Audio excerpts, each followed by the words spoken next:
Hola y buenas tardes a todos y a todas y gracias por acompañarnos en esta segunda cita del ciclo de conferencias Córdoba al-Ándalus más allá de la Medina, que Casa Árabe organiza en colaboración con la Asociación Arqueología Somos Todos, del grupo Sísifo de la Universidad de Córdoba en el área de arqueología. Y hoy pues estamos aquí para, bueno, dentro del marco de este ciclo de conferencias, pues ya su título lo indica, pues intentamos abarcar temáticas relacionadas con la época del Al-Ándalus, obviamente, pero no estrictamente centradas en lo que es la vida en la Medina o la Medinat Córdoba. Y por lo tanto, pues hoy contamos con la presencia de Espiración García, que agradezco muchísimo por haber aceptado nuestra invitación y por estar aquí con nosotros esta tarde, que nos hablará de la agricultura y la alimentación en Al-Ándalus. Sin entretenerme más, le paso la palabra a Rafael Blanco, coordinador de Arqueología Somos Todos, para que introduzca a la ponente. Muchas gracias. Muchas gracias, Mira. Hoy continuamos ese ciclo que ya presentamos en la conferencia anterior de Rafael Azuar, con las fortificaciones en el territorio, con esa idea, como ha dicho Amira, de ir más allá del concepto de ciudad, que muchas veces acaba aglutinando casi todos los temas que se van trabajando en muchas ocasiones, y que con este ciclo queremos abrir un poco más y no al exterior y conocer todo lo que ocurre más allá de la Medina, en el que hay pues muchos elementos prácticamente imprescindibles para la propia Medina y para la propia realidad de Al-Ándalus, como es el tema que nos trae aquí la doctora Espiración García. La doctora Espiración García tiene un currículum muy extenso, sobre todo en el tratamiento de la ciencia en Al-Ándalus, de forma general, en la agricultura, la botánica, los jardines históricos, la farmacología, la alimentación, un tema que tratará hoy aquí junto con la agricultura. Creo que son dos temas trascendentales para conocer no solo la historia del Al-Ándalus, sino la historia de la humanidad. A veces son temas que quedan tratados tangencialmente como algo muy superficial, pero sin embargo, como bien se dice en el dicho, ¿no?, somos lo que comemos, ¿no?, en gran medida. Y mucho de la realidad, de la idiosincrasia de las personas y de las sociedades responde a esa alimentación, a qué comían, cómo vivían, cómo se desarrollaban. Y en el mundo islámico, como bien conocen, pues tiene una importancia fundamental.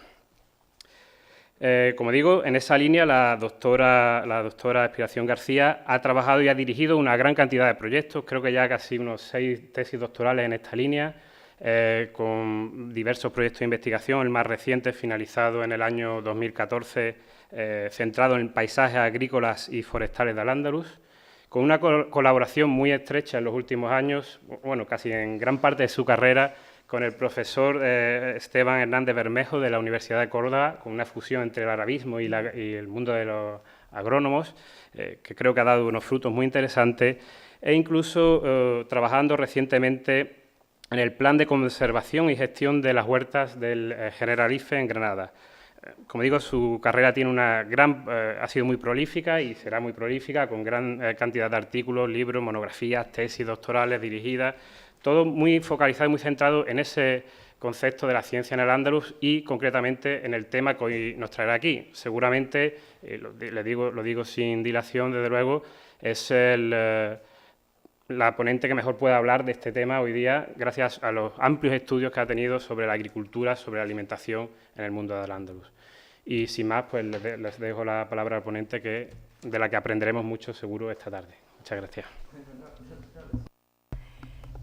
Espero que al menos un poquito se aprenda. Muchas gracias por esta presentación, muchas gracias, Mira, por invitarme a estar aquí esta tarde. Y bueno, el tema de mi conferencia, Agricultura y Alimentación en Al-Ándalus, tema que se me propuso desde la organización y que yo con mucho gusto acepté. Es un tema tan amplísimo, tan extenso, que sería imposible hablar medianamente de uno y de otro. Yo lo que voy a hacer es ver la interconexión, he interconectado a estos dos grandes ámbitos de estudio. Lo he interconectado para ver en qué forma los grandes progresos que se hicieron en la agricultura de Al-Ándalus tuvieron un efecto positivo y un efecto claro en un cambio de la alimentación de los andalusíes. Voy a hacer unas pinceladas y, bueno, si después queda alguna cosa que no he explicado muy bien o después tenemos un debate, pues lo haremos. No quiero pasarme más de los 40-45 minutos, creo que con eso ya hay bastante para aguantarme, pero por eso he puesto el reloj, para no pasarme. Me he basado para preparar esta conferencia en fuentes textuales escritas en Al-Ándalus o escritas por andalusíes, si en algún momento no estuvieron en Al-Ándalus. Y empezando por Al-Ándalus, no hay que explicar a qué me refiero cuando digo Al-Ándalus. Al-Ándalus pienso que fue producto de unos largos siglos de acción y reacción internas.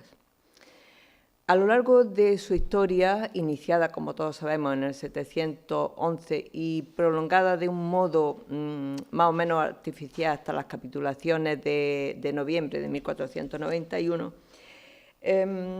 yo creo que en estos casi 8 siglos el producto fue cambiando, el producto Al-Ándalus fue cambiando y no fue igual en ninguno de sus etapas históricas. Tras un primer siglo, el siglo VIII, de presencia islámica en la península casi estéril desde un punto de vista cultural, los nuevos elementos que van llegando de Oriente, los nuevos elementos que se van importando, van calando poco a poco en la sociedad andalusí.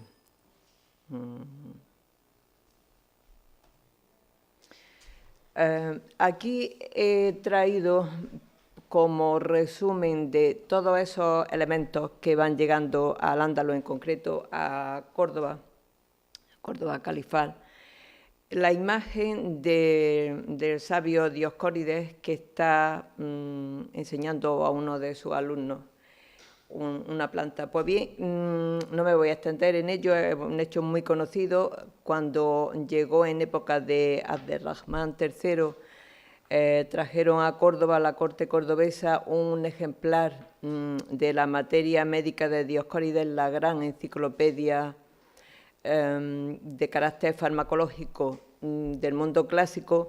Pues bien, junto con este ejemplar del texto original griego, vino también una traducción al árabe que se había hecho en Oriente y que aquí en Córdoba se perfeccionó y se completó. Lo he traído esta imagen aquí porque creo que es el símbolo de ese conjunto de saberes, de influencias que van llegando al Al-Ándalus y que en un momento concreto se asimilan, se reúnen, se asimilan y se adoptan. Como digo, después de esa primera etapa de pobreza cultural, y sobre todo a partir del siglo IX hay una reacción de los andalusíes. Los andalusíes ya han adquirido todo lo que venía de Oriente, lo han reelaborado. Y entonces yo creo que en ellos hay una actitud de, no sé, de ponerse por encima, si no por encima, al mismo nivel de los orientales. Hasta ese momento parecía que eran los que recibían. Desde finales del siglo IX, sobre todo finales del X, ellos toman conciencia de su cultura árabe y la adoptan como propia. A partir de finales del X, ya con la caída del califato, es cuando realmente se inicia una fase de cambio que va a afectar a todos los ámbitos vitales. Uno de los elementos esenciales que generaron cambios en muy diversos ámbitos de la sociedad andalusí fue la introducción de una agricultura diferente a la entonces conocida. Y la principal característica de esta agricultura fue la generalización del agua para irrigar las tierras de cultivo. Los cambios generados por esta nueva agricultura fueron tan numerosos y sus efectos tan evidentes que tal vez esté justificado un término que en los últimos años se ha acuñado, se ha repetido a veces no de un modo demasiado adecuado, el término de revolución agrícola o de revolución verde andalusí. Ha habido muchos trabajos que han tratado las causas de este fenómeno y algunos los podemos aceptar con mejor o peor grado, otros menos, pero bueno, voy a ir exponiendo aquí algunos de esas causas de la llamada revolución agrícola andalusí. Uno de los que más se han señalado a nivel político sería el fenómeno de descentralización política que tuvo lugar a la caída del califato, cuando surgen reinos de taifas, se van expandiendo por toda la península y ayudan de una manera muy importante a ese cambio que ya se había producido en la agricultura, a que se continúe y que avance.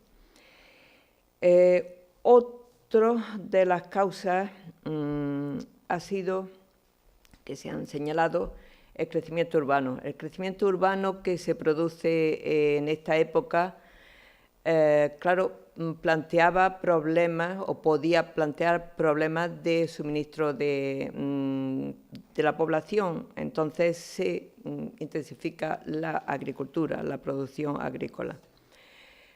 Otro, ya estos de carácter técnico, serían la mejora de las técnicas agrarias que se llevó a cabo, la introducción de nuevos cultivos y también, y en esto voy a insistir, creo que varias veces, la mejora y de diversificación de las especies que ya existían en el territorio peninsular, la extensión de la superficie irrigada, perdón, pero mi garganta no está muy bien, el uso intensivo de abonos. Otro factor muy importante es la racionalización que se llevó a cabo en la gestión de las explotaciones agrarias y también se llevó a cabo una mejora en la organización del trabajo. De tipo teórico, pero que también tuvo su efecto de modo práctico, fue una gran labor de traducción de textos clásicos tanto del mundo greco-bizantino como del mundo musulmán oriental. Textos clásicos de carácter científico. Hubo traducciones de otro tipo, pero no me centro en ellas. Y junto a esta traducción de textos, iba aparejado un progreso en los campos médicos, farmacológicos y botánicos, que en un principio fueron ciencias que estuvieron todas unidas. Y de ahí surgió como botánica práctica la agronomía.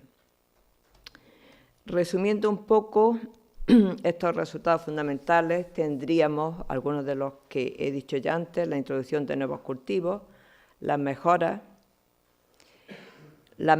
que se derivaron del regadío, pero también, muy importante, fue la intensificación del uso de la tierra mediante la disminución, la reducción de la época de barbecho y a veces incluso la supresión del barbecho. Por ello, en muchas zonas apareció una temporada agrícola de verano que antes no existía. Diversificación de especies cultivadas y un gran esfuerzo de producción referido a los cultivos más importantes que forman la tríada mediterránea, es decir, olivos, cereales y vid.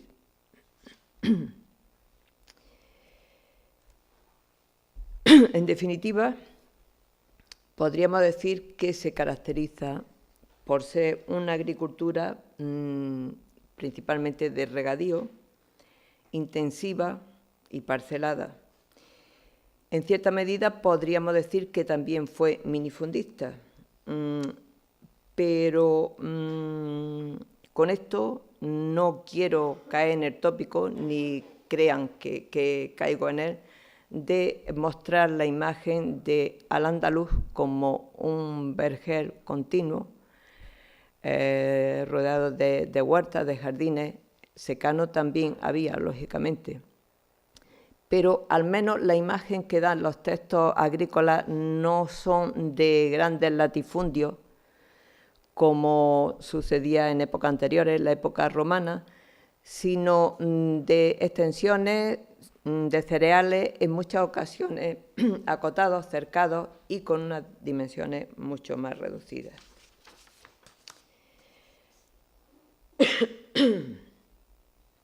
También el agua obligó a transformar el paisaje.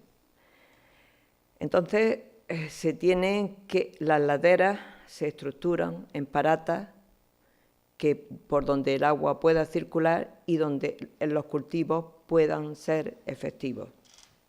Esto trajo consigo, como digo, también el cambio en el paisaje. Esto es una foto no demasiado buena de la huerta del Generalife, en las que hemos trabajado grupos de la Universidad de Córdoba y de la Escuela de Estudios Árabes durante 4 o 5 años, y que, bueno, la publicación de resultados creo que aparecerá pronto. Y sí, entre los grandes logros de esta agricultura, podíamos hablar de los tratados agrícolas. El periodo especialmente fecundo de esta agricultura andalusí fue de finales del siglo X hasta principios del siglo XIII. En estos siglos se redactan 7 de los 8 tratados agrícolas que se conocen. Este primero, no voy a extenderme en ello, se redactó a finales del siglo X. Este otro, de un autor toledano, Ibn Basal, en el siglo XI. Hubo una gran escuela de agrónomos afincada primero en Toledo, y después, cuando el avance cristiano iba, perdone la repetición, avanzando, cuando los cristianos iban avanzando, esta escuela se trasladó de Toledo y se afincó en Sevilla. Aquí hay 2 tratados, Al-Mughni fil Filaha, que comprende el de Ibn Hajjaj, sevillano, y de Ibn Wafi. Otro sería de otro sevillano también, el Kitab al-Filaha de Abul Khair. Uno más sería de un granadino, Kitab Suhrat al-Bustan de At-Tinari. Este de Ibn al-Awwam, que fue de un autor sevillano, final del siglo XII-XIII, que fue uno de los más, ha sido de los más conocidos, porque en la época de Carlos III se decidió que se publicara el texto árabe y la traducción para que sirviera, en palabras del ministro Campomanes, que viene en el prólogo, para que sirviera de ejemplo a los campesinos españoles. Con lo cual está demostrando la utilidad de estos conocimientos, que no era algo abstracto que se quedaba ahí en el papel, sino que Campomanes, dentro de la política ilustrada, manda que se apoya la traducción de esta obra para que sirva a los campesinos españoles. Después, a mediados del siglo XIV, tenemos ya en época nazarí el de Ibn al-Awwam. Después tendríamos el de Ibn Luyum. Y por último traigo aquí un tratado de botánica, cuyo autor es uno de estos tratados que antes hemos mencionado, Abul Khair al-Ishbili. Este tratado se puede considerar el primer tratado de botánica, sin ningún lugar a dudas, el primer tratado de botánica independiente que se redacta en Europa durante la Edad Media. La verdad que la información que proporciona a mis compañeros de la Universidad de Córdoba, botánicos y agrónomos que trabajan con nosotros desde hace mucho tiempo, se descubren cuando lo leen algunas de las afirmaciones que vienen.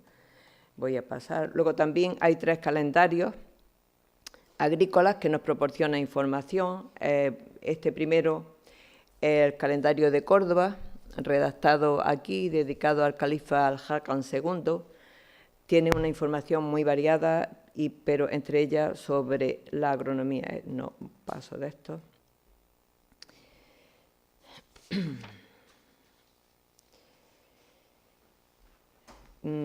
Hay otra obra que también proporciona información, lógicamente, sobre la agricultura y sobre todo los cultivos que se daban en la península, como pueden ser las de carácter histórico o geográfico, pero no voy a entrar en ellas. A través de estos textos agrícolas, el espacio rural queda dividido en la lógica unidades básicas, que por un lado estarían la inculta, en árabe barrilla o saharurilla, perdón, y las cultivadas bustanillas. Este término a veces se aplica solamente a las unidades de huerta, pero sin embargo incluye tanto las de secano como las de regadío. Las unidades de regadío por excelencia las constituye la huerta periurbana, la almunia en algunos casos.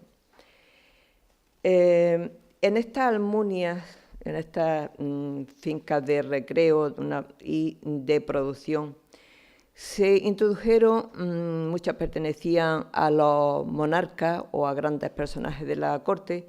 Tuvieron mucha importancia a lo largo de toda la historia de Al-Ándalus y la primera de ellas ya hay información escrita a mediados del siglo VIII en Córdoba. No es muy conocida, pero ya hay información que existía ese tipo de fincas de propiedad de los grandes, de los gobernantes, y donde se unía el ornato con la productividad. Pues bien, en muchas de ellas se introdujeron a modo experimental muchas de las especies vegetales que llegaban de Oriente o de África. Después veremos un poco el recorrido. Aquí en Córdoba son muchas las que hay y no me voy a detener en ellas. Aquí he puesto otra vez la imagen del Generalife y su huerta, donde también hubo labores de experimentación. En todos estos dominios se practicaba una agricultura intensiva, como ya he dicho, que por otra parte aparece como la más representativa de auge económico de Al-Ándalus y que va a constituir durante bastante tiempo después de la desaparición del Reino de Granada un modelo para el norte de África y para la España cristiana. Un ejemplo lo tenemos aquí en la huerta del Generalife, y aquí en la huerta, por ejemplo, hay casos muy curiosos de cómo el elemento humano, los moriscos, intervenía en esta huerta hasta tal punto que cuando ya después de la conquista por los reyes católicos, hay unos cuantos colonos en la huerta del Generalife que por algunas causas lo encarcelaron. Entonces, en el juicio, unos documentos de los muchos que he estado revisando durante estos años, documentos de archivo del Patronato de la Alhambra, hay unos hortelanos de la huerta que dicen que lo suelten porque la huerta se le pierde, porque los cristianos ni saben el manejo de la huerta ni les gusta. Y entonces decía que lo soltaran, que tenía que seguir la continuidad allí.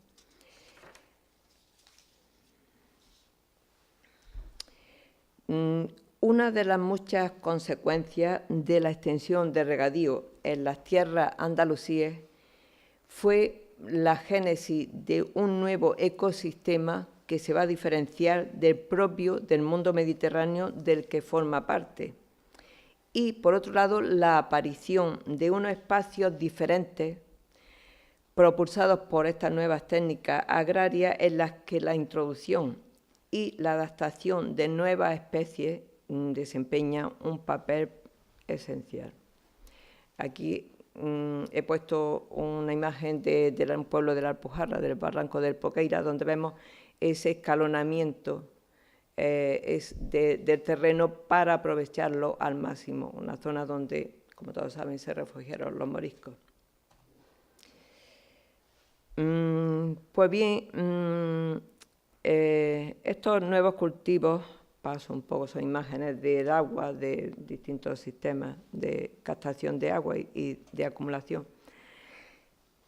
Estos nuevos cultivos se fueron extendiendo desde el próximo Oriente.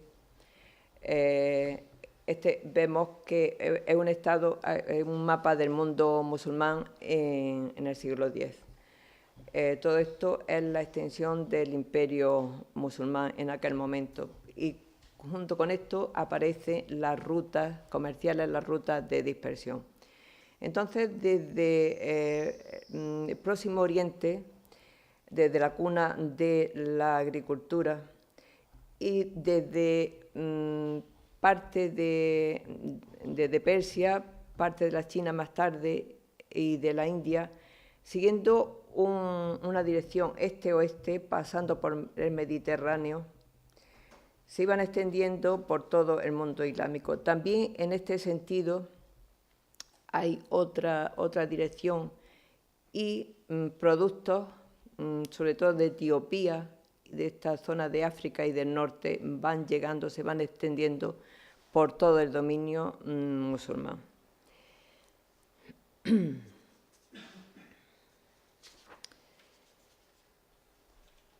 Pero para cultivar a gran escala muchas de estas plantas fue necesario que se produjeran importantes progresos en los sistemas de regadío. La mayoría de estas plantas procedían de zonas tropicales y subtropicales donde la lluvia era muy abundante. Entonces, para introducirla y adaptarla, introducirla en la agricultura de Al-Ándalus, fue necesario suplir este agua que no había de forma natural con unos sistemas muy sofisticados. Hemos visto antes algunos de ellos, y no sé si aquí tengo más. Aquí hay una imagen que algunos conocerán bastante bien, es de la Almunia de la Rumanilla, aquí en Córdoba, una de estas almunias donde se importaron nuevos cultivos. No está demasiado bien, pero bueno, creo que sí se conoce, ¿no?, que ella. Y aquí vemos ya en el siglo XIV cómo se han ampliado estas rutas de expansión, ya toda la zona de la India, sobre todo el comercio de las especias. Estamos en época de los viajes de Marco Polo también. Las rutas comerciales son mucho más extensas y por toda esta zona iban circulando todos estos nuevos productos y distribuyéndose por todo el mundo islámico. La importancia económica de un gran número de estas nuevas especies, concretamente las especies alimentarias, creo que es algo que queda fuera de toda duda. Por ejemplo, aquí estamos poniendo, esta noria es de Al-Fayum, esta muy querida es de Siria, de Hama, que la saqué unos años antes de que ya ahora me ha dicho, mira, que quizás no esté así. Los Qanat. Y como decía, muchas de estas nuevas especies vegetales que se introdujeron tuvieron una gran importancia económica y alimentaria. El caso del arroz, que ya aparece mencionado por primera vez en este calendario que le he mostrado antes, el calendario de Córdoba, habla del cultivo del arroz. No tuvo una gran extensión Al-Ándalus, sí por la zona levantina. En el siglo X hay el autor de un tratado de cocina que dice que el arroz en Al-Ándalus no se da nada más que en mi tierra, en el Sharq Al-Ándalus, en el Levante, pero tuvieron bastante repercusión en la dieta de los andalusíes. Otra de las plantas que se importaron y muy tempranamente en el siglo X, que aparece también mencionada en el calendario de Córdoba, es la caña de azúcar. Esta es una imagen, desgraciadamente, que ya no existe. Aquí todo esto está plagado de casitas. Esto es la costa granadina y un campo de cultivo de caña de azúcar. Aquí en la torre de la iglesia sería una antigua mezquita. Dentro de la hortícola se introdujeron otras muchas, como por ejemplo el caso de la berenjena. Y ahora pasaré poco rápido por estos factores implicados en la dieta, en el régimen alimentario de los andalusíes. Aparte de estos factores a los que me he ido refiriendo hasta ahora, de carácter, que podríamos decir, ecológico-naturales, como el clima, la explotación de los recursos naturales, etcétera, etcétera, hay otros muchos factores que podríamos llamar culturales, podríamos llamarlos de muchas formas, dentro de los que estarían los de carácter socioeconómico, religiosos, estéticos. Todos estos factores van a ir influyendo en el cambio de la alimentación de los andalusíes. Y ese cambio se va a ir viendo a través de la información que proporcionan muchos textos. Y no solamente a través de los tratados agrícolas, una fuente muy importante de información, sino que también en la obra histórico-geográfica vemos cómo está cambiando esta alimentación de los andalusíes. No me estoy refiriendo ahora mismo a la cocina, que lógicamente es una consecuencia de la alimentación y también va cambiando. Los tratados de Gisba son una obra que reflejan de un modo muy fresco, muy natural, muy cercano, la vida que se producía en los zocos y el control del mercado. Y entonces hay muchas referencias sobre esos productos, cuáles eran los más vigilados, sobre los que había que tener más control porque eran básicos para la población y tenía que impedir que subieran de modo excesivo.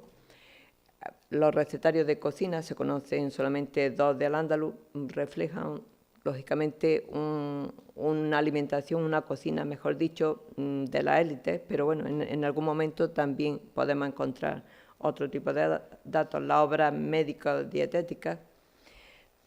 Todos estos textos nos proporcionan información.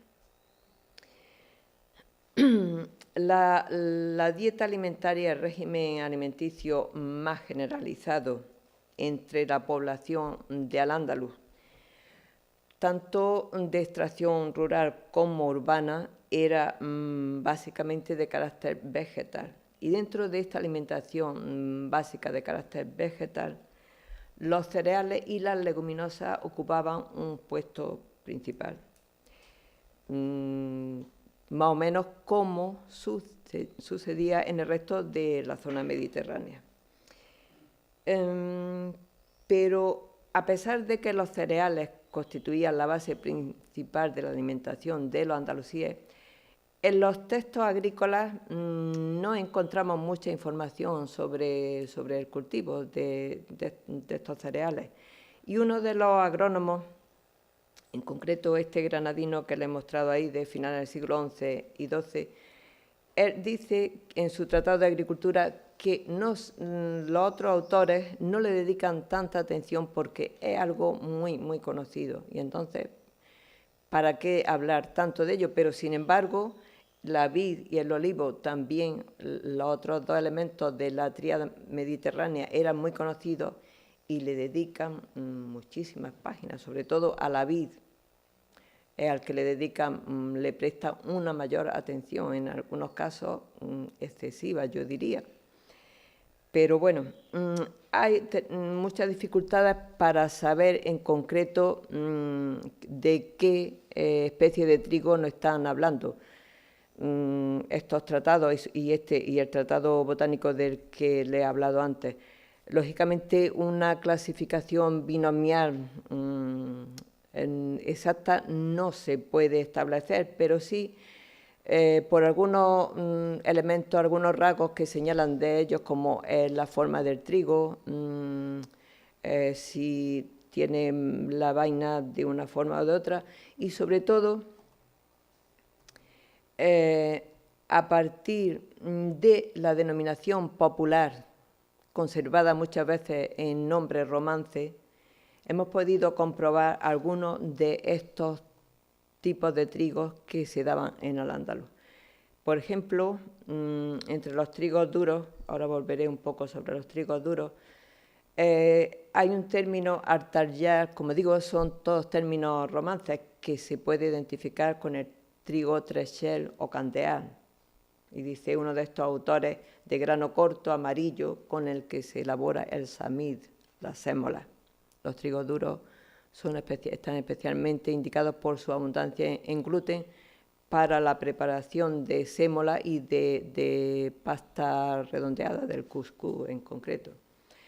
Otro que cita es Ruyún, del que dice un trigo de espiga roja, del que se dice se puede trillar fácilmente. Sabemos que los trigos duros se le cae la gluma mucho antes que los que no lo son. Señala otro trigo rojo, Kanj Ahmar. Dentro de los trigos harineros hemos podido distinguir algunos, el shanra, el trigo chamorro actualmente, el que dicen que es la mejor variedad de trigo, la de sabor más agradable. Luego hablan de otro de cola de camello y otros como el negro, el Kanj Aswad. Esto solamente lo voy a poner, pero no me voy a detener en ello. Es un listado de otras gramíneas de uso alimentario que se recogen en los tratados agrícolas y botánicos andalusíes. El trigo era un alimento de lujo, era el grano rey, y en el Andaluz hubo muchos momentos que se tuvo que importar trigo. Entonces se recurría para elaborar el pan y todas estas sopas más o menos espesas y potajes, se recurría a otros cereales que podríamos llamar secundarios. El arroz, como ya hemos dicho, no se utilizaba mucho, pero sí que se panificaba también. Mijos, había varios tipos de mijos que se panificaban, incluso hasta la cizaña se llegaba a panificar, pero le ponían una serie de elementos que le contrarrestaban los efectos nocivos. Con la cebada la utilizaban mucho en la panificación y la elaboración de distintos platos. Aquí vemos distintos tipos de granos y de mijos. A partir del siglo finales del XI-XII aparece la mención de pasta primero de tipo filiforme, como fideos. Se encuentra el término también de origen romance fidaush en textos culinarios y en textos médicos. Y en el siglo XIII ya aparece mencionada la pasta redondeada, el cuscús, en los tratados culinarios y en un texto médico. ¿Por qué aparece tan tardío? Pues porque la introducción de trigos duros parece ser que fue bastante más tardía y este tipo de trigo duro era más apto para elaborar la pasta de tipo redondeado. Había varios tipos de pasta filiforme, como la shairilla, que se elaboraba con cebada de shair, los fideos, ya le he dicho antes, fidaush, y las aletrías, que es un término, alitría, es un término que viene del latín y que dio un arabismo que no se usa ahora, y finalmente el cuscús. Aquí vemos una señora, era marroquí, elaborando la pasta, el cuscús. y otra. Se nota que me gusta mucho el cuscús porque he puesto bastantes imágenes. Solamente una breve visión de las leguminosas más cultivadas y que más se consumían en Al-Ándalus. Todas ellas existían en la península, pero sin embargo encontramos muchas variedades. No solamente hablan de un tipo, sino de muchas variedades. En eso es lo que he ido insistiendo, que no solamente fue la introducción de nuevas plantas, sino sobre todo la diversificación y la mejora de las ya existentes. Aquí he señalado esta, la viña unguiculata, que la alubia o judía africana, que nunca hay que confundirla con Phaseolus, que es de origen americano, y con frecuencia se confunde, igual que la calabaza. En los textos árabes, en los textos andalusíes aparece citada la calabaza cara, pero no se están refiriendo a ninguna cucurbita, sino que a la lagenaria, como lo vemos en esta imagen de un manuscrito cristiano del Tacuinus Sanitatis. Dentro de una berenjena rellenas. Dentro de las verduras y hortalizas sí que aquí hay un listado de algunas de las más consumidas. Le he puesto un asterisco a las que vinieron, que las trajeron los árabes, los musulmanes, a la península. Los espárragos no los trajeron, pero sí que hay muchas anécdotas, sobre todo de Siriab, este famoso personaje que llegó a Córdoba en la época de Abderrahmán II, y que hay muchísimas recetas. Yo he visto hace algunos años aquí en Córdoba en restaurantes recetas a los Siriab, y a lo mejor tenía tomate, pimiento, pues no lo sé, lo que eran los Siriab. Y este personaje, hay un texto en el Muktabis, creo que es, que dice que da varias recetas de cómo preparar los espárragos, porque decía que los cordobeses no los sabían preparar. Y él da varias recetas para prepararlos porque decía que era algo exquisito. Se introdujeron, pues, por ejemplo, otras verduras y hortalizas, como sandía, melones también, varios tipos de cohombros, pepinos, alcachofa, calabaza, la que hemos visto, la lagenaria, que venía de África, la berenjena, espinaca, la berenjena tan utilizada en la cocina cordobesa y en otras cocinas andaluzas actuales. La berenjena, creo que todos sabemos que estaba íntimamente unida a la población morisca en un primer momento. Incluso en el Quijote, en un momento dado, Sancho Panza le dice al Quijote que no tome de esa comida de los moriscos, que son las berenjenas.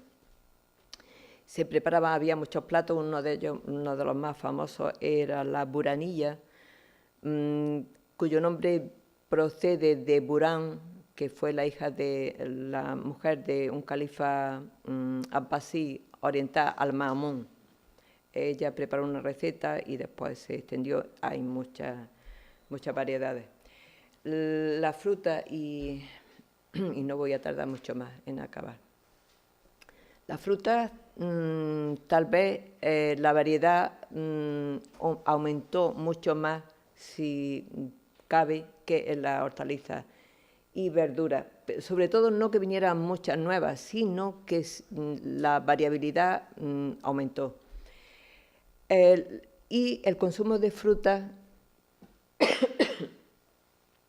tuvo una gran importancia entre la población andalusí y sobre todo a nivel popular. La fruta en todo el mundo islámico durante la Edad Media era un alimento que no era muy recomendado. Los médicos decían que no se tomara, que causaba muchas enfermedades, porque al tener mucha agua se alteraban muy pronto, y todo eso venía de Galeno, al que los médicos musulmanes seguían la mayoría a pies juntillas. Pues Galeno decía que no, que las frutas eran malas por un proceso que tuvo él con una fruta que tomó, en concreto con higos, y le había colgado el San Benito a la fruta, y todos los demás médicos, los árabes, en este caso, pues si quiero, hasta que algunos dicen que no son malas, que es como todo, si se toman en la justa proporción, no solamente no son malas, sino que son muy buenas para el organismo. Dentro de las frutas, se introdujeron, sobre todo los géneros Pyrus, Malus, fue los que más variedades se consiguieron. Pero se introdujo también los cítricos, fue una de las grandes aportaciones de la agricultura árabe-islámica al mundo occidental. Solamente existía en la península el Citrus medica. A partir en el siglo X, en el calendario de Córdoba, también aparece mencionado el naranj, que es la naranja amarga. No la naranja dulce, que llegó después con los portugueses, y de hecho se le dice en árabe en algunos países Portugal a la naranja dulce. A finales del siglo XI-XII empezaron a llegar otros cítricos como limones, un tipo de cítrico más grande que podíamos relacionar con el pomelo. La vid, a la vid, como ya he dicho, le concede una gran importancia. El granado fue una fruta muy utilizada en todo el mundo árabe y sobre todo, especialmente en el mundo andalusí y más concretamente en Granada. El granado goza de un papel muy importante dentro de la tradición islámica, y concretamente en la huerta del Generalife hay documentos que cuando pasaron ya a manos cristianas, los alcaides del Generalife daban una orden a los colonos, todos los años tenían que recoger 300 ejemplares seleccionados de Granada para mandarlos a Madrid, a la corte. Y en un momento dado entraron en una de las huertas del Generalife, entraron a robar, y los colonos, en un juicio que había después de falta, decían que le habían robado todas las que tenían dispuestas para llevarlas a Madrid, a la corte.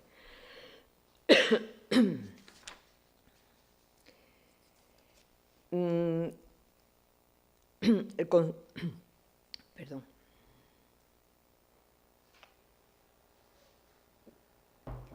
El consumo tanto de fruta y hortalizas como de verduras es algo que distingue claramente la dieta del resto de la península de los andalusíes.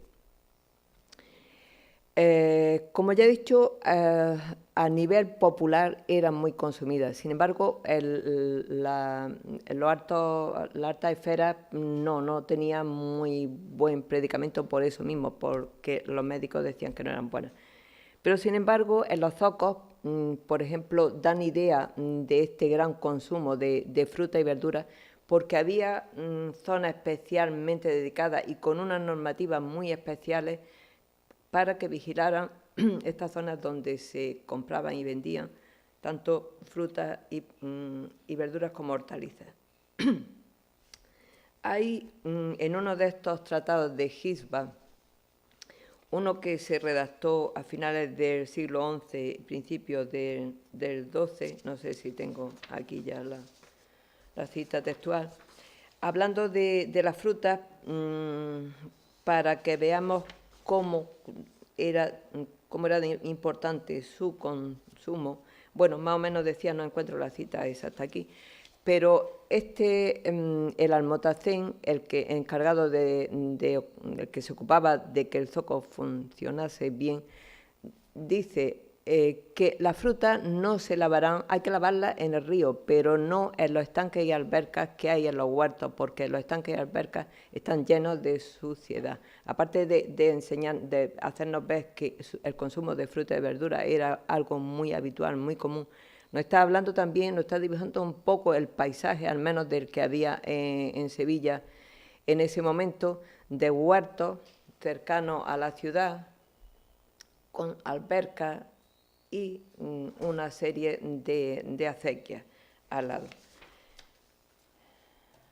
Y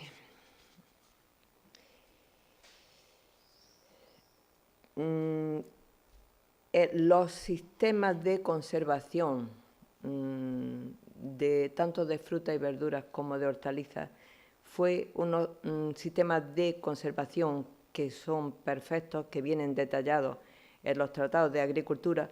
Ello le permitía a los habitantes tener a mano durante casi todo el año, poder disponer de todos estos productos cuando no los tenían frescos, fuera de estación, pues secos. Y para acabar ya, quiero decirles que, bueno, la vid el cultivo de la vid estuvo muy extendido por todo el mundo andalusí. En los tratados de agricultura hay algunas referencias que nos hablan de cultivo de vid en regadío. Se sabe que el cultivo de vid en regadío, sobre todo si es para producción de uvas destinadas a pacificarlas o hacer vino o vinagre, no es nada bueno. Sin embargo, para el consumo fresco sí que suele ser bien aceptado. Pues en estas vides, sobre todo en los parrales, también constituyeron un elemento muy importante en el paisaje andalusí y en concreto en el de Granada. Y los famosos cármenes que aparecen en Granada, en la zona del Albaicín y en el río Darro, proceden de fincas, el nombre viene del término árabe karm, corún, el término plural, de viñedos, y precisamente porque había unas unidades agrícolas que aparecen así, citadas en los textos agrícolas, el karma o kurum, que eran viñedos que estaban cercados y de unas proporciones más o menos reducidas.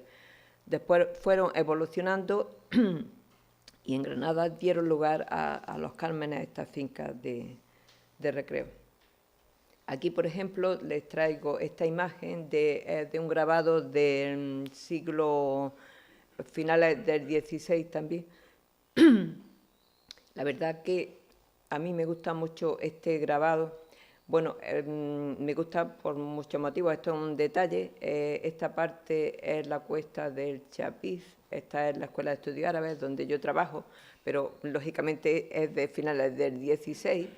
Y este es el Camino del Sacromonte, pero por lo que lo traía ya no es por este recuerdo afectivo a mi lugar de trabajo, es para que vean cómo estaban parcelados todas estas zonas periurbanas, qué perfecta parcelación, los bancales, cómo se iban escalonando, estos emparrados que vemos por aquí, estos árboles que estaban pegados a los muros, que lógicamente serían árboles que había que proteger de las condiciones climatológicas desfavorables, y toda esta retícula, cómo se aprovechaba, estaba totalmente aprovechado el espacio, todo tenía su sitio y no sobraba ni faltaba nada.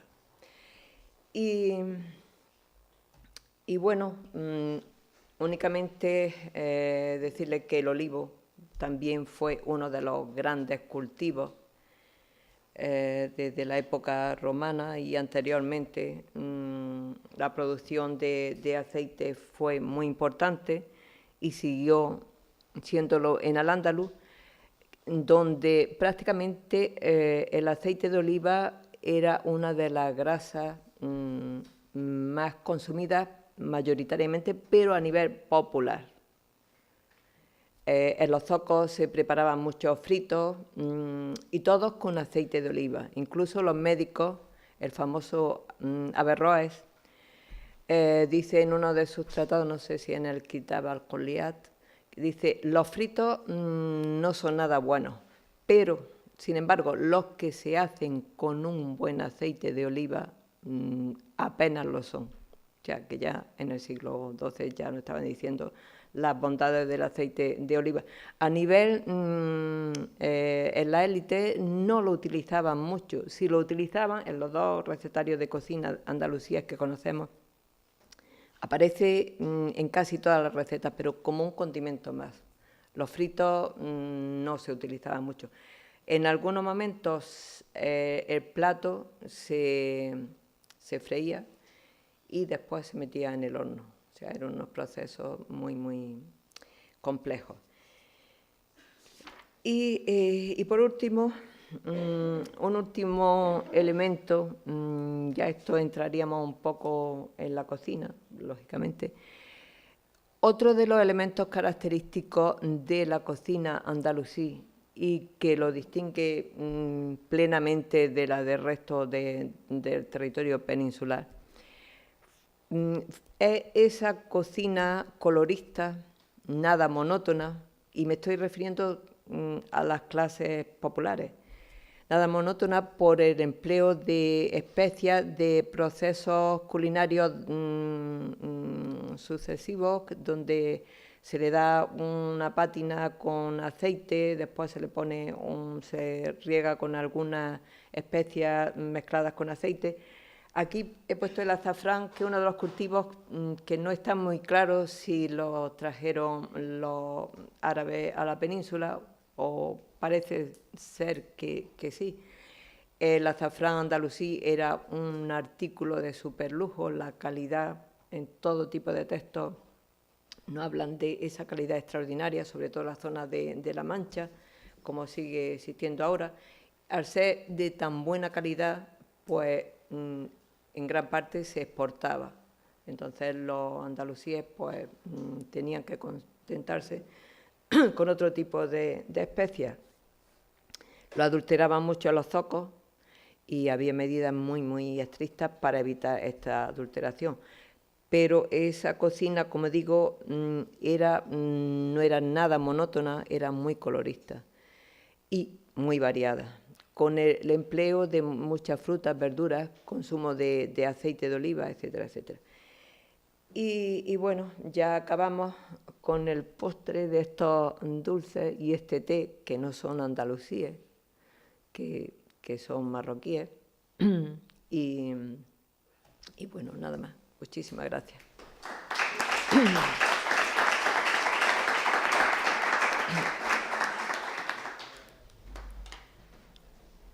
Pues muchísimas gracias, Inspiración, sobre todo por el esfuerzo vocal que has hecho. Pues, tengo la garganta un sabemos poco más. que te ha costado, pero vamos, ha sido una introducción muy interesante a todos estos elementos que realmente nunca habíamos enfocado desde aquí. Vamos, por lo menos yo no, muchos los desconocía.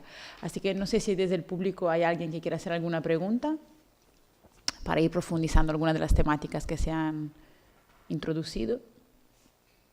Rafa, yo sabía que tú tenías una.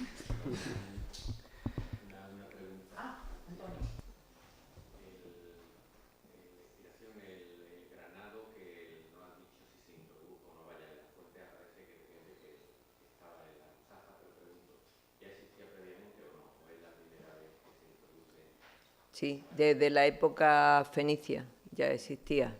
Punica granatum es el nombre latino. Pero lo que sí es verdad que se introdujeron, y esta imagen que he puesto ahí,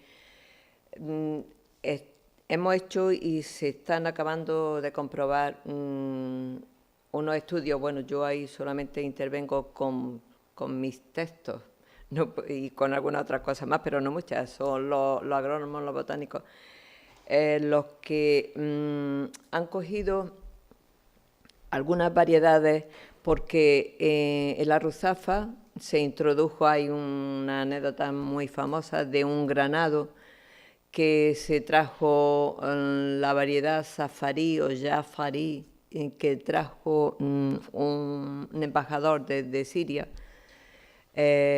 trajo a la corte de Abderrahmán I, a la finca de la Ruzafa, que él había mandado construir aquí en Córdoba en memoria de la que su abuelo tenía en Siria. Y medio leyenda, pero no, hay muchos textos históricos que hablan de ella, y además después por otros textos posteriores sabemos que sí, que es verdad, que puede tener algunos visos de leyenda, pero que no, que fue cierto. Pues una variedad muy específica de granado que venía de Siria y que la trajo a Córdoba un embajador de Abderrahmán I, y que la plantó en la Ruzafa. Primero, este embajador la plantó en una finca que tenía cerca de Málaga, en la actual Casa Arabonela, y cuando allí ya tenía algunos esquejes, los plantó en la Ruzafa. Y la verdad que la variedad no se puede comparar, y estarán diciendo, tú estabas en el siglo VIII. Es que se han encontrado cerca en Casa Arabonela y cerca de la Rummanilla, que es la Granada, viene de Rumán, de Granada, pero sobre todo en los alrededores de Casa Arabonela, unos ejemplares de granadas que no tienen nada que ver con las actuales. Un sabor, yo he probado una acidez, pero una acidez que gusta.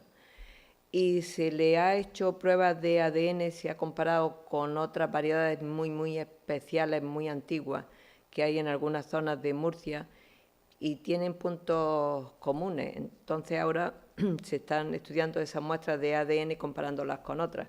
Nosotros querríamos introducirlas en la huerta del Generalife, pero eso no depende de nosotros, sino de los mandos superiores. Pero que ya digo que sí. Además hay un texto del siglo XIV que dice que desde Córdoba y desde Casa Arabonela se expandió al norte de África y que allí dio fruto y se propagó muy rápidamente. Y esa granada que tan gran aprecio tenía en la huerta de Generalife, sobre todo en documentos del siglo XVI, que estaban muy recientes, yo creo que podrían ser estas mismas, porque por lo visto tenían unas cualidades, por lo que veo en los documentos, y toda la preparación que tenían para llevarla a la corte, puede que fueran estas, pero todavía se conservan unos cuantos ejemplares que proceden de estos. De hecho, no tienen nada que ver con ningún tipo de granadas comerciales que se encuentran actualmente en España. ¿Y se encuentran en Murcia? Esta que yo he probado es en un pueblo de Málaga, en Casa Arabonela, y algunas parecidas en algunas zonas de Murcia, donde se sabe que hubo almunias de gran importancia, fincas de grandes personajes, se han encontrado también en los alrededores y tienen cierto parecido. No son exactamente iguales, pero sí que son distintas de las otras. Sí, quería preguntarle, sobre todo el naranjo, me ha dicho que el naranjo amargo sí se conocía. Sí. Son dos preguntas. ¿Era utilizado como una especie aromática? Pregunto, sí, o también era utilizado para consumo en forma de mermelada o alguna cosa. Y lo otro que me llama la atención, que no sabía, es que el naranjo dulce fue introducido por los portugueses. ¿Podría aclarar un poquito en qué momento?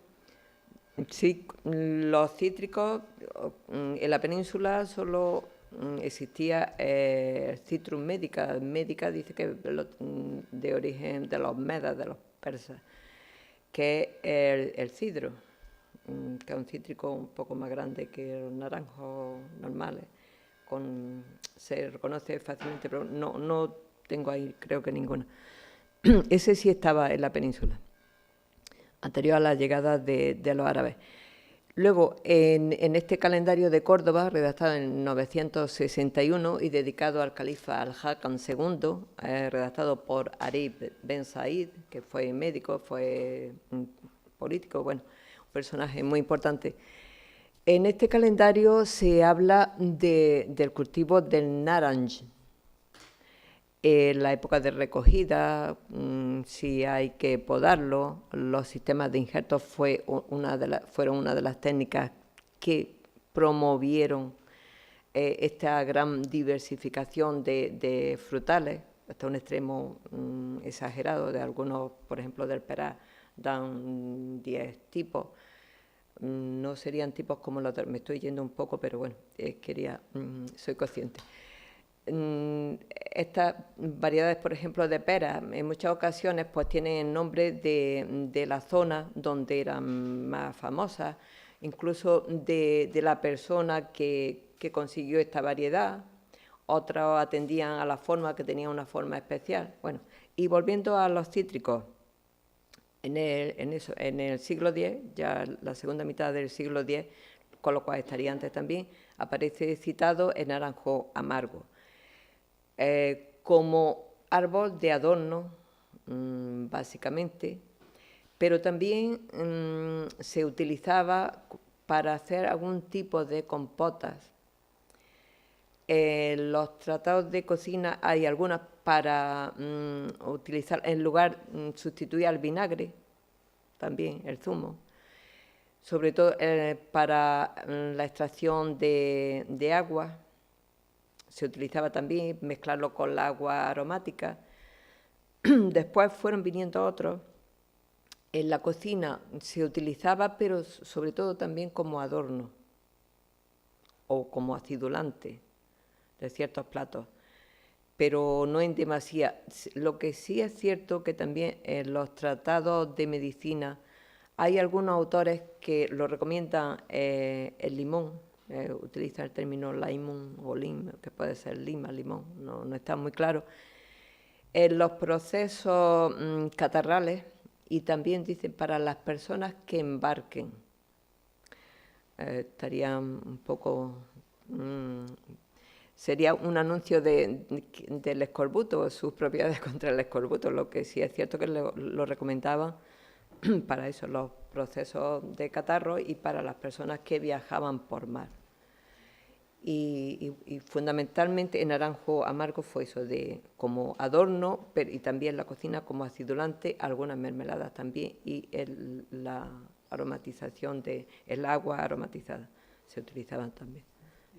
Y lo del burtucal, el naranjo dulce, el citrus orantifolia, bueno, el segundo nombre latino no me acuerdo ahora mismo. Sí que llegó a través de los viajes de los portugueses por Oriente, China y demás, los trajeron a la península y lo distribuyeron por todo el área mediterránea y no mediterránea, por los países árabes.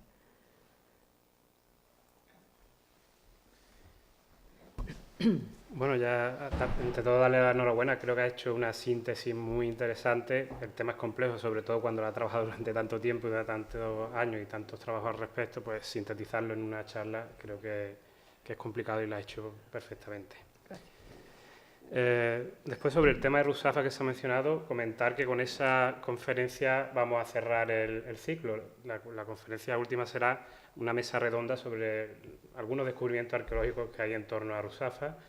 Aquí está uno de los ponentes, Rafael Clapet. También estará Fátima Castillo y Juan Murillo. Y intentaremos ver algunas de las nuevas luces que han surgido en torno a Ruzafa, que todavía sigue siendo ahí un poco misteriosa, pero que ya tenemos algunas noticias bastante interesantes. Se ha cambiado de fecha, estaba previsto para el 7 de mayo, será con ella terminaremos el ciclo, será el 3 de mayo, el 3 de junio, perdón. Y después de esta charla tendremos el 20 de mayo, la de Paisajes Andalusíes, que trabajará el profesor José María Martín Cibanto, de la Universidad de Granada. Desde otro punto de vista más arqueológico, en este caso, pero que creo que completa bastante esta temática. Yo tengo una pregunta que siempre he tenido un poco la duda y creo que puede ser el momento tal vez de plantearla. Es sobre los jardines. Ha citado algunos tratados, yo conocía 3 de ellos, sobre todo el de Ibn Alawan, sí, Ibn Basal, Ibn Lujum. Y ellos mencionan algunas fincas periurbanas, como han mencionado, Munia o otro tipo de fincas de este estilo, en el que se dice muy bien cómo tienen que ir diseñadas, qué elementos frutales o vegetales tienen que ir a cada lugar, los ornamentales, los que se producen, etcétera, etcétera. Y hace un diseño estético prácticamente también de esos jardines, con el agua, la vegetación. Sin embargo, yo creo que se refieren sobre todo, corrígeme si me equivoco, sobre todo a elementos periurbanos, ¿verdad? No está hablando de otro tipo de jardines, habla de jardines, o algunos de estos tratados hablan de esos jardines domésticos, de casas quizás de menores dimensiones, dentro del entorno amurallado, o de incluso la producción de elementos propios para la ingesta del pueblo en general, que tuvieran sus jardines más pequeños. Sí, los tratados de agricultura, el tratado, por ejemplo, de Ibn Lujum.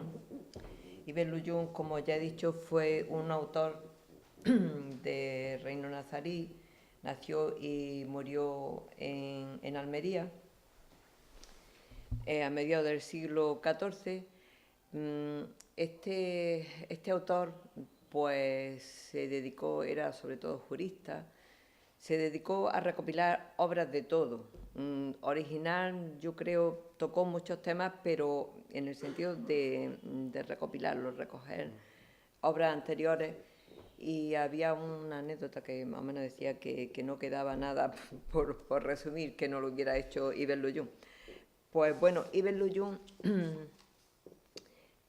recoge copias, muchas, casi siempre, la obra de este autor granadino, At-Tinari, y del toledano Ibn Basal, pero sobre todo del granadino.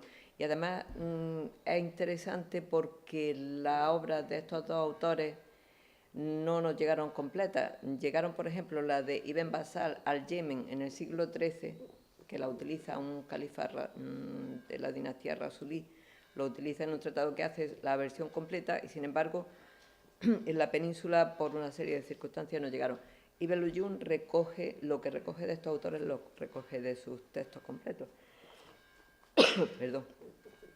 Y hay una descripción que se ha repetido por todos los sitios, a lo mejor era la que tú te referías, que está al final de su tratado, que es la descripción de una almunia de estas fincas de recreo periurbanas de los cortesanos, de los soberanos. Pero esta no la encuentro, sí, tiene un carácter, no es una gran finca, pero la verdad es que todos los elementos están descritos de una forma detallada y que casi lo estás viendo. Ha habido muchos autores, yo no creo que sea, pero en algunas partes sí que se parece a la descripción del Generalife. Han dicho muchos autores que esa era la descripción del Generalife. Sí que tienen muchos elementos que tú te vas a la huerta y al palacio y dices, pues sí que tiene razón. Que fuera el Generalife o no es lo de menos, pero está totalmente detallada. Y en los tratados de agricultura, luego otra cosa que se ha repetido también y que algunos colegas míos dicen que no, que eso no puede ser. Yo digo que sí. Bueno, colegas míos, no, pero no dentro del ámbito del arabismo, sino fuera y no cordobeses. Todo hay que decirlo, que no vayan a pensar después que... pues, en los jardines andalusíes el ornato y la utilidad se mezclan sin más, no hay separación entre unos y otros. Y de hecho, en algunos de estos tratados, en el tratado de botánica de Abul Khair al-Isbili, dice las plantas sobre las plantas de adorno que se pone en las casas y en los huertos, y están mezclando plantas que sirven de adorno por su aroma, por la forma especial, por el colorido, y al mismo tiempo pueden utilizarse en la cocina o como en medicina o incluso de carácter mágico. Hay muchas que son de uso múltiple, como yo digo, y entonces no hay separación. Lo ornamental y lo que es útil, lo que se puede utilizar, no está reñido una cosa, la existencia de una con la existencia de otro. Y en los tratados de agricultura sí que da también descripción de algunas casas de labor y te hablan de la distribución, donde tiene que estar la vivienda, los árboles. Quizás aquí prime más la característica agrícola, porque dice, los que son más delicados, los árboles más delicados, tienen que ponerse orientados al sur, pegados a los muros. Las hortícolas pues se pondrán al abrigo de estos que las pueden proteger, otras con aquellos que necesitan más agua se ponen en las lindes junto con ellos. O sea que sí, pero y está describiendo pues fincas más o menos normales, rurales, no periurbanas de élites. Tiene cabida así. Y la Almunia, sí, que la mayoría eran eso, fincas aristocráticas, pero hay otras que no eran tan aristocráticas y tenían un uso muy común. Sí. Sí, era para no abusar más de, No su importa, vocal, no importa. pero venga, la última.